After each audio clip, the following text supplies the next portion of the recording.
Hello, my name is James Earl Jones. I work as an actor. This may have seemed an unlikely career choice. You see, I stutter. I am, in fact, a person with a disability. The film you're about to see focuses on people with other kinds of disabilities, developmental disabilities. These are people with mental retardation, people with autism, people with cerebral palsy, people with Down syndrome, people with epilepsy, people with neurological impairments. Like myself, these people work. They work because they are capable, because they can do the job that is required of them in highly competitive industries all over the country. As you will see, it is not only beneficial to the community to hire people with developmental disabilities, but it is also good for business. It makes good business sense.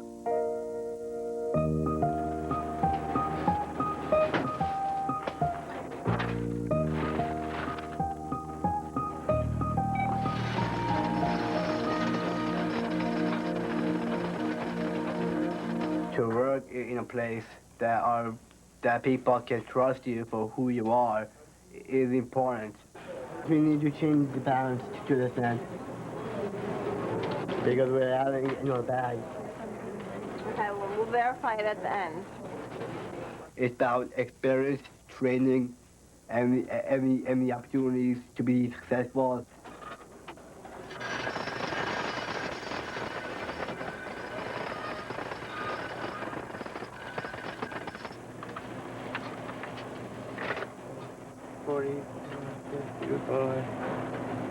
We're short a lot. I think we should double check this one bag. Okay. Just make sure. Certain work are for certain people, and that work is very valuable. Mitchell Levitz lives in New Jersey. He commutes to his job at the Summit Trust Bank. Until recently, it would have been highly unlikely that a person born with Down syndrome might hold a responsible position in a bank. But Mitchell is like many other Americans. He graduated from high school, prepared to work. Most people with developmental disabilities are far more capable than other people ever think that they could be. We often think that less able means less worthy, less capable of contributing. The key point is that people who we've written off for years as being unable are showing us that they can work and they can produce and they can contribute and they can be tax-paying citizens. So our own attitudes are the biggest handicap of all to people who have a disability.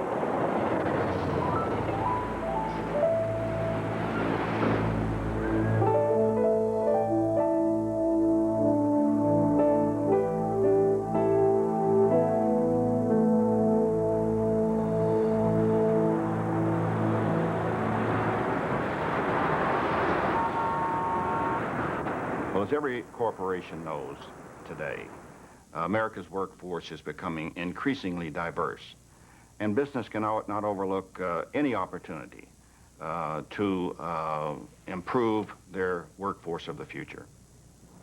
The people who make the best use of that untapped resource of individuals with disability, both as customers and employees, are the companies that are going to do best in the coming years. I like to work, that's all. It gives me a push at the end of the day, you know. I go home, make my own supper, wash my own clothes. But if I didn't have a job, I'd be sitting up in the apartment looking at the walls and nothing to do but watch TV. That's not for me. I worked all my life. Danny Nikosha and his colleague Manny Serra work at Woolworths, stocking shelves, buffing floors, and selling directly to customers. May I help you? Yes, I'm interested in a parakeet. They got their jobs with the help of one of the many community agencies with supported employment programs. These programs are widely available to match the needs of the employers with the capabilities of prospective employees. Okay, I'll take that. Okay. 20 years ago, managing a large store in the Philadelphia area, I had a need to hire individuals in a very tight labor market. I was looking anywhere I could to find capable people who would be dependable and able to do the jobs that I had available. It was very difficult at the time. I was able to make a contact with an agency that offered job coaching for disabled individuals, and we tried it. It turned out to be a very rewarding experience and a very positive business decision. Ma'am. Yeah, man. Do you have any more in there? Sir, right now we do not. We won't have any more back in till Wednesday with our warehouse. Okay, thank you. Thank you. Thanks, man. I think the most important message in developing a program to hire the developmentally disabled is to make it a sound business decision. It makes good business sense to hire people who are developmentally disabled because they are good workers, they're dependable, they perform a function that is productive. If it makes sense to do it from a business point of view, it's going to be successful. I think there has to be a commitment on the part of the CEO or top management of any business in order to get the program started. Now, once they're started, the middle management and the other people in the ranks see the benefits of this to the extent to where it just feeds on itself, and from that point on, it takes off. The sign language I'm using to communicate with Mary is tactile sign language, and is used to communicate or talk with people who are hearing and visually impaired. Mary was saying that she does like it here, and she appreciates working here and the difference that there is between the workshop. Mary Richards rolls silverware at a Red Lobster restaurant. She's a person with physical as well as developmental disabilities. For 6 months, Mary worked closely with a job coach to learn the skills needed for her position. Her coach, provided at no cost to her employer, also taught her co-workers how to communicate with Mary. In this particular restaurant, they had waitresses, assistant managers, busboys rolling silverware, and it really wasn't a good use of their time. It's a very simple job. Someone had to do it, and we were able to match up individuals like Mary to that job, so they're contributing to the company, they're saving the company time and money, and they're doing a productive job. Like, she came in, as far as the silver rolling goes, she came in and she was doing that, I would say, like, in a month, she was doing very well. For somebody that's, you know, blind and can't hear and can't see, she was doing very good. She's an asset, definitely, to the company, because we need silver rollers. She enjoys doing it. We need her for that. When we place someone like Mary in a job at Red Lobster, it's a win-win situation for everyone. Mary was in an expensive day program, and she was receiving an entitlement from the federal government. When she got that job, she, in fact, is out of that cost of day program. She loses that entitlement, and she is a wage earner, a taxpayer, and a consumer. Hi, Jody. Here's your checks for today. Hi, Jody. Okay? Thanks. My brother publishes checks. And sometimes I do mail and stamping. And sometimes I do, pull the staples. You have a lot of jobs. Yeah, everything. Lots of jobs I can have. I was extremely apprehensive when I was approached to have Jody come work here at Ethicon. But after working with her for almost a year, I treat her just like any other coworker. She always has a smile on her face. She always approaches the day very positive, always wants work to do, and if she runs out of work to do, she will stand over my desk and say, I have nothing to do, give me something to do. My job coach in the boiler, she, reads my checklist.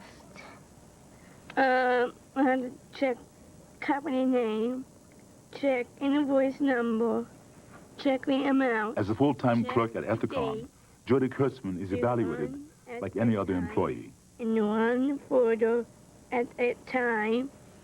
Make sure. In her first year of employment, she earned 2 promotions. Her performance when she first started was very slow. What took her a week to do the first few months that she was here, she can now accomplish within 2 days. I'm a working woman. I want to work so hard. Boom. Ready, pal? Hit it.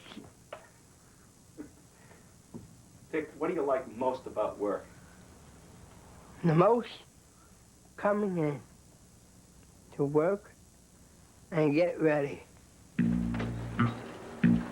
Since Dickie's been here with us, he's picked up a lot of different avenues of career planning and empowerment. He's done a lot of things on his own.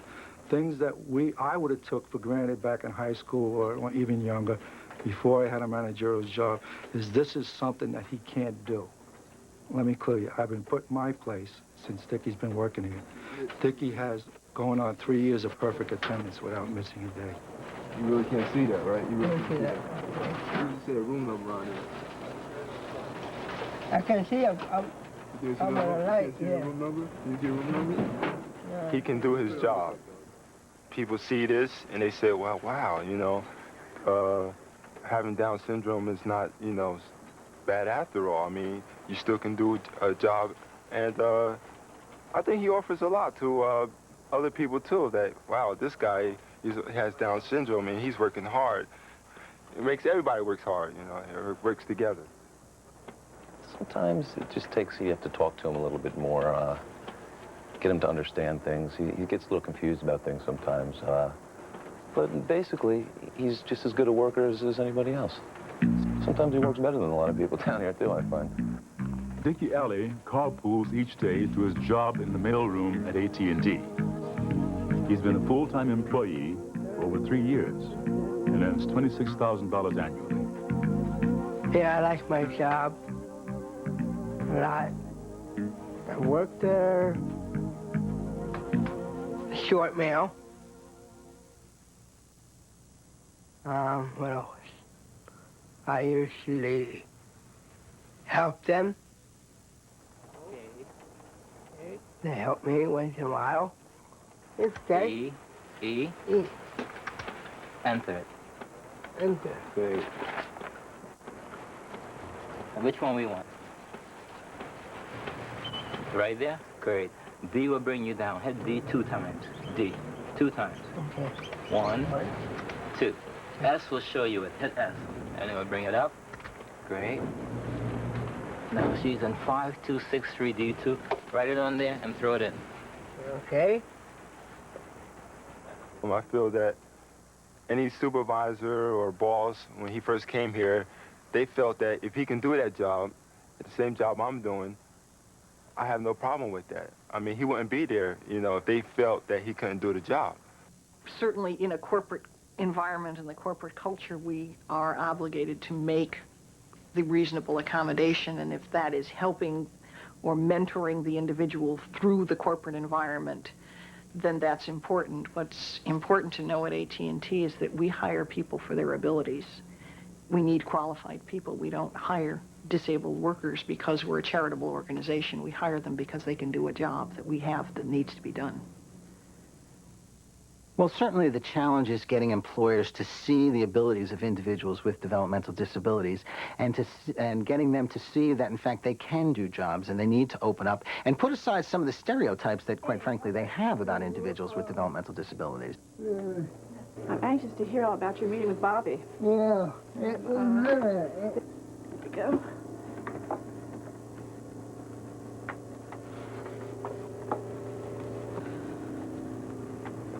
So how'd it go?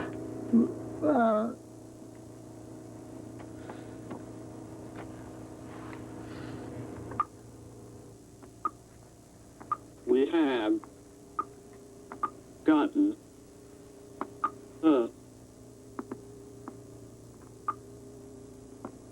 lot done. This is fabulous.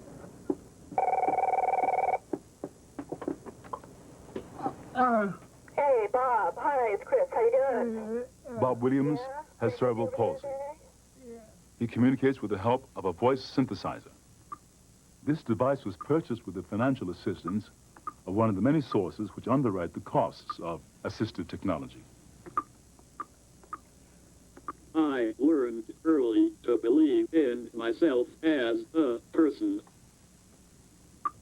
When people see me, they tend to see just a problem. What they do not immediately see is the solutions I bring to the table. I am a policy associate here at United Cerebral Palsy, and I lobby Congress. Because I have limited speech, I have to be concise in what I say and write. And I regard that more as an asset than a deficit or liability.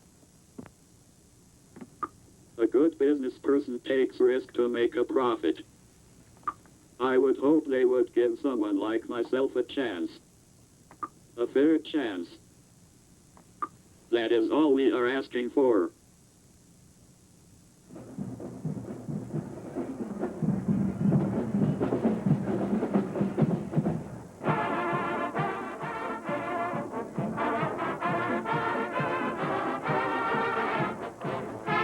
High schools are preparing young people who have developmental disabilities to enter the world of employment. This process is called transition planning. Karen Mailer, a student in Lawrence, Kansas, has cerebral palsy. Like her peers in high school, Karen attends regular classes. Oh, okay. Abstract? I tell you, it's on the other side. It's this way, and it's going at an angle like that. It's at an angle, yeah.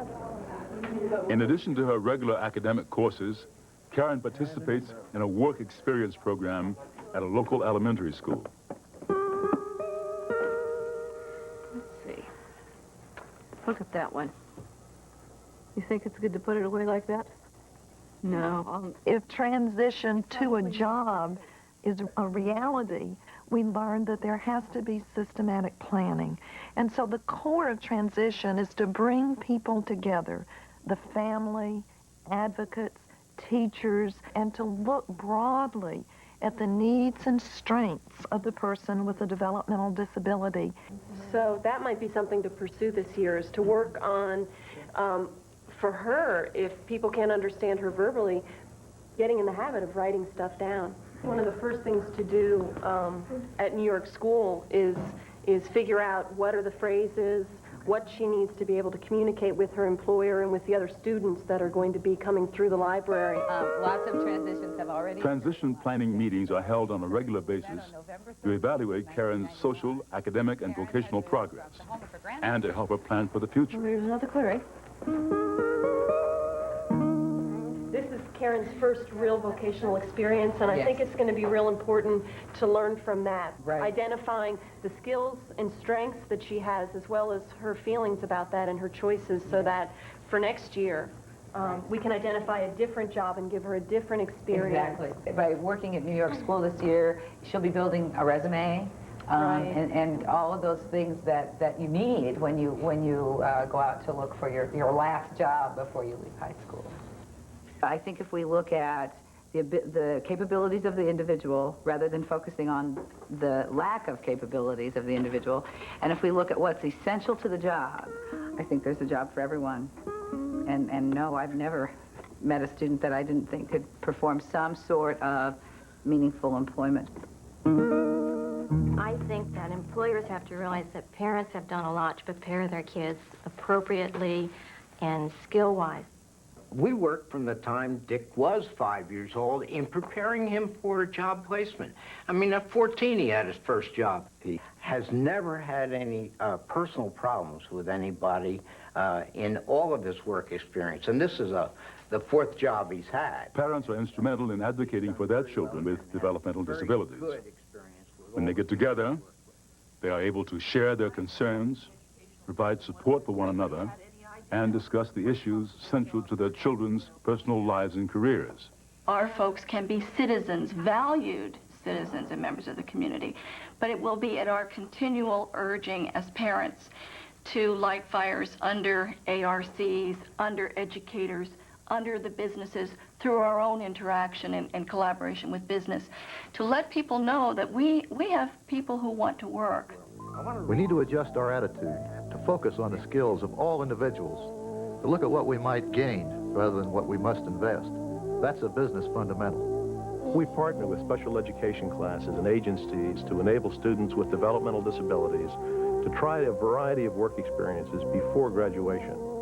Our human resources personnel and worksite supervisors work with vocational agency job coaches to make available appropriate career paths. This enables people with developmental disabilities to enter and remain in the workforce. Businesses must assume a leadership role to make certain that this partnership is working. Little harder, Mike. Okay. Mike Young and Terry Truey are in training with their job coach. They're learning work skills at a newspaper recycling center operated by the city of Lawrence, Kansas. Well, here I basically work with Terry and Mike, and I train them on what the job is and work with them as much as they need to be worked with in order to keep the productivity of the job up. Ultimately, the goal for Terry and Mike is to have this job without me. I would be phased out and they would be working independently. I don't think I'd have to be here too much longer. They're working pretty well. He does a real good job with me. And I slide the papers right towards him, and it doesn't take me very long to push him right towards his feet.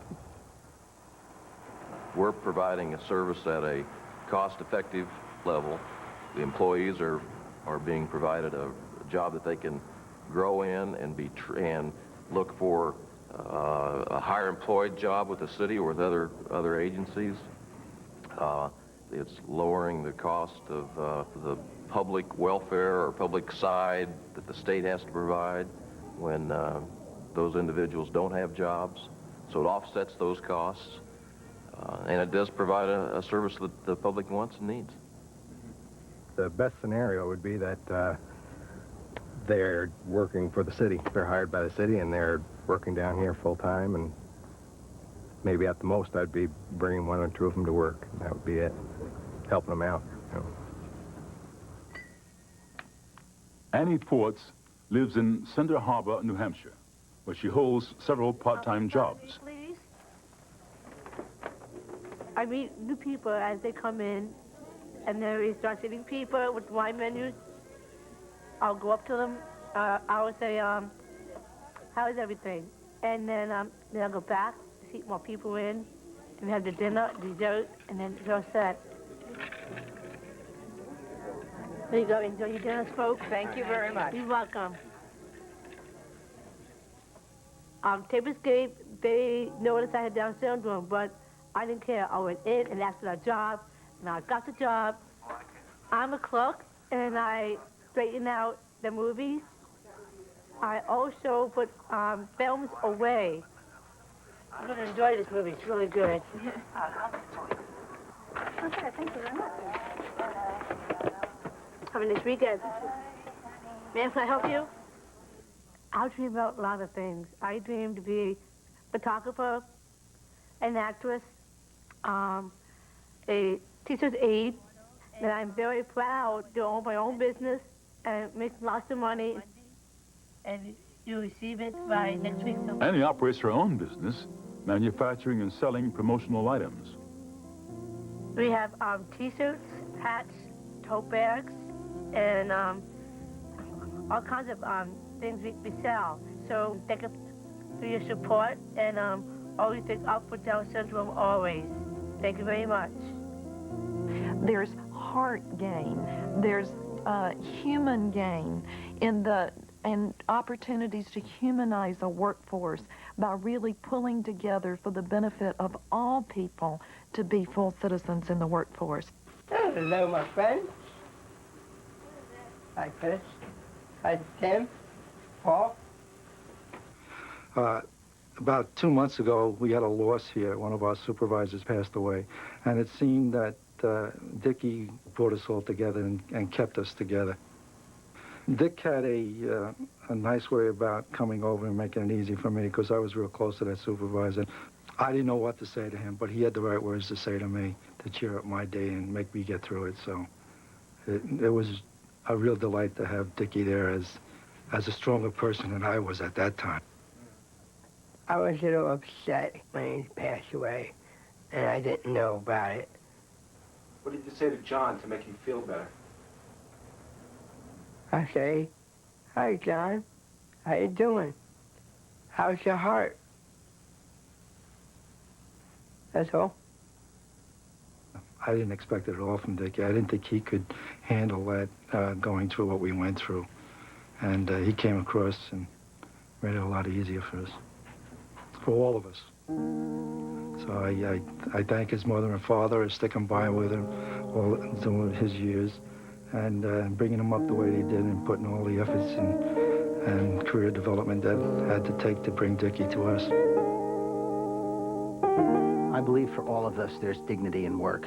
An individual should not be denied that basic human right to work. The employer is not alone. There are people there to really make it We work. recognize the rights of every person to work in a job that they can perform. You have to manage your people as people. These are people who work hard, effectively, and with a personal commitment and pride.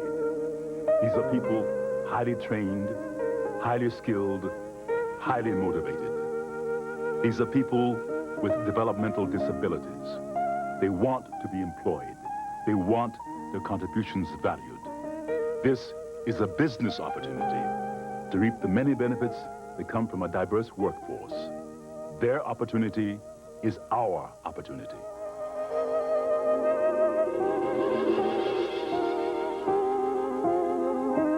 I want to be treated like anybody else. Nice.